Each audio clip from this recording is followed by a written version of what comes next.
So I'm Mark Stewart, and I want to talk about social media in a very good way. I want to, at the same time, praise an author who I'm becoming very fond of, even though his political views and mine are very different. It is Nicholas Kristof, and once again, he has my heart and my head in one very good way for his activity, for his action in calling out an injustice. It was done by a bank to two employees who were wrongly fired, and I'm not going to say the name of the bank or its wussbag CEO. But because of Nick's prominence, New York Times editor, not editor, featured columnist, because it really mentioned the bank by name, the CEO turned around. Okay? Whether out of revealing to him the true situation, or whether out of the, gee, my investors are going to pull out of the bank stock. Still, the result was a good one. And it goes to show what the power of media can do. And maybe it goes to show the best aspect of social media, that it is humans rating other humans that get things done may be the best way.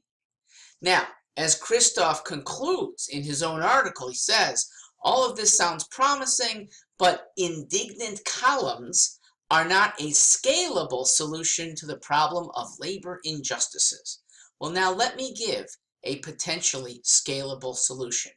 It's that you and I all could have little columns ourselves. We won't have the reach of the New York Times, but within our own circles, the few of you who might be watching could spread it to others who will be watching, and with it can put opinion into channeling the right stuff.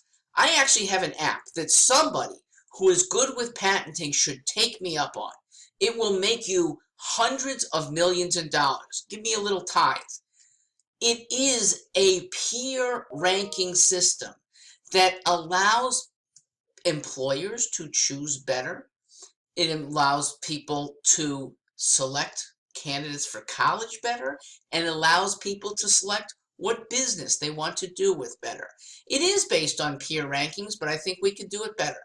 We all can do it better in our lives by adhering to rankings of fellow humans if they will just tell us.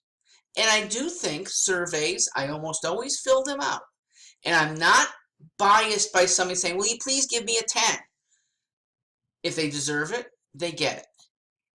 And I've given 6s and 7s and gotten return calls to their credit from companies that say, you know, a 7 is really not helpful to us. And I'd say, well, here's how you get me into a 10 the next time round. That gets us better service, and that kind of responsiveness is what I think is the right thing for the new economy. Anyway, thank you, Nicholas Kristof, for doing the right thing.